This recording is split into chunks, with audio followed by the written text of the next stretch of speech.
एक गांव के बाहरी हिस्से में एक वृद्ध साधु बाबा छोटी सी कुटिया बनाकर रहते थे। वह ठाकुर जी के परम भक्त थे। उनका स्वभाव बहुत ही शांत और सरल था। उन्हें दिन रात बस एक ही कार्य था, ठाकुर जी के ध्यान भजन में खोए रहना। उन्हें ना खाने की चिंता, ना पीने की चिंता थी, तो बस एक कहीं ठाकुर जी की सेवा कमी ना रह जाए।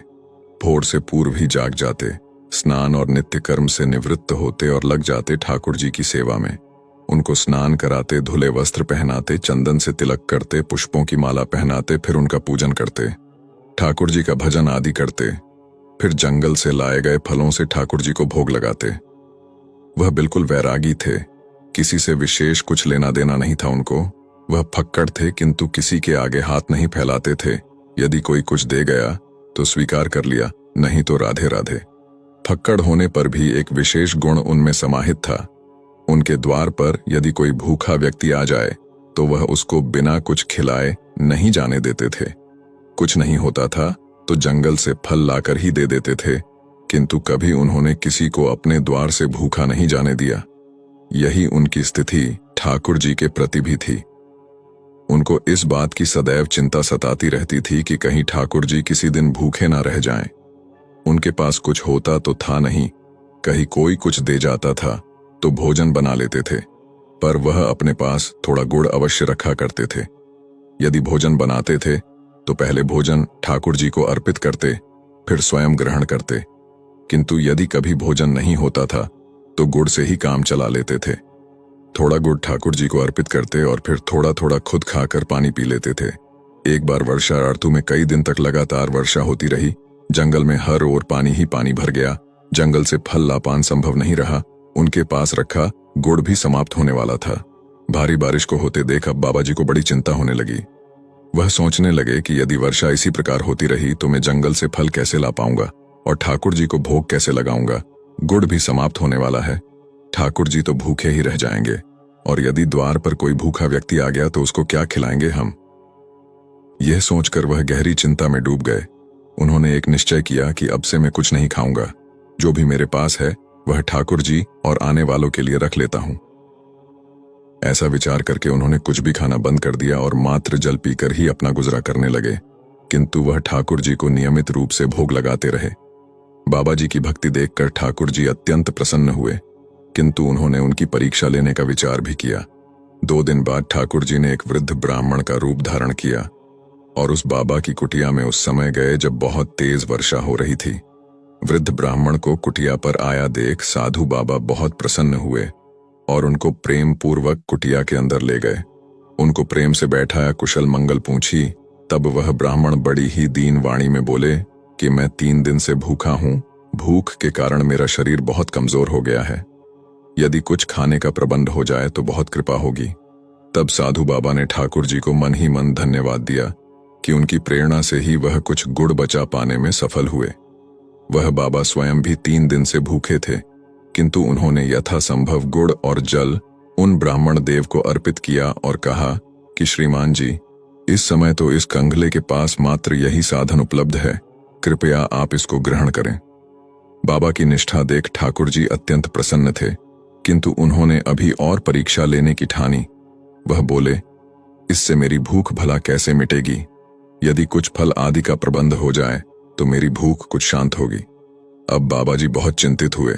उनके द्वार से कोई भूखा लौटे यह उनको स्वीकार नहीं था। वह स्वयं वृद्ध थे, 3 दिन से भूखे थे, शरीर भूख निडाल था, किंतु सामने विकट समस्या थी। उन्होंने उन ब्राह्मण से कहा, ठीक है श्रीमान जी, आप थोड़ा विश्राम कीजिए, मैं फलों का प्रबंध करता हूं। बाबा जी ने ठाकुर जी को प्रणाम किया और चल पड़े भीषण वर्षा में जंगल की ओर फल लाने। जंगल में भरा पानी था। पानी में अनेकों विषैले जीव इधर उधर बहते जा रहे थे, किंतु किसी भी बात की चिंता किए बिना साधु बाबा कृष्णा कृष्णा का जाप करते चलते रहे। उनको तो मात्र एक ही चिंता थी कि द्वार पर आए ब्राह्मण देव भूखे न लौट जाएं।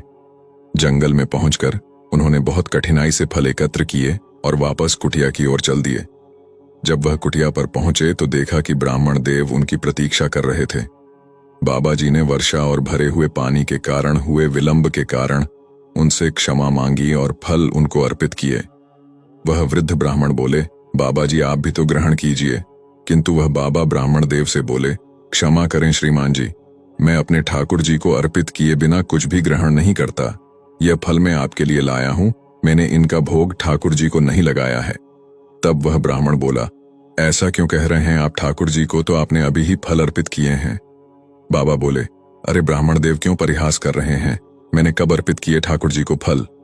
तब ब्राह्मण देव बोले, अरे यदि मुझ पर विश्वास नहीं तो जाकर देख लो अपने ठाकुर जी को, वह तो तुम्हारे द्वारा दिए फलों को प्रेम पूर्वक खा रहे हैं। ब्राह्मण देव की बात सुनकर बाबा जी ने जाकर देखा तो वह सभी फल ठाकुर जी के सम्मुख रखे थे, जो उन्होंने अभी अभी ब्राह्मण देव को अर्पित किए थे। वह तुरंत बाहर आए और आकर ब्राह्मण देव के पैरों में पड़ गए और बोले, कृपया बताएं आप कौन हैं? यह सुनकर श्रीहरि वहां प्रत्यक्ष प्रकट हो गए। ठाकुर जी को देख वह वृद्ध बाबा अपनी सुध बुद्ध खो बैठे। बस ठाकुर जी के चरणों से ऐसे लिपटे मानो प्रेम का झरना बह निकला हो। आंखों से अश्रुओं की धारा ऐसे बहे जा रही थी जैसे कुटिया में ही वर्षा होने लगी हो। ठाकुर जी ने उनको प्रेम पूर्वक उठाया और बोले, तुम मेरे सच्चे भक्त हो, मैं तुम्हारी भक्ति, तुम्हारी निष्ठा और प्रेम से अभिभूत हूं। मैं तुम्हारी प्रत्येक इच्छा पूर्ण करूंगा, कहो क्या चाहते हो। किंतु साधु बाबा की तो मानो वाणी ही मारी गई हो, बस अश्रु ही बहे जा रहे थे और वाणी मौन थी। बहुत कठिनता से स्वयं को संयत करके वे बोले, हे नाथ, जिसने आपको पा लिया हो उसको भला और क्या चाहिए। अब तो आप बस मुझे इन चरणों में आश्रय दे दीजिए। ऐसा कहकर वह पुनः ठाकुर जी के चरणों में गिर पड़े। तब ठाकुर जी बोले, मेरा दर्शन व्यर्थ नहीं जाता, मांगो क्या चाहते हो, कहो तो तुमको मुक्ति प्रदान करता हूं। यह सुनते ही बाबा विचलित हो उठे।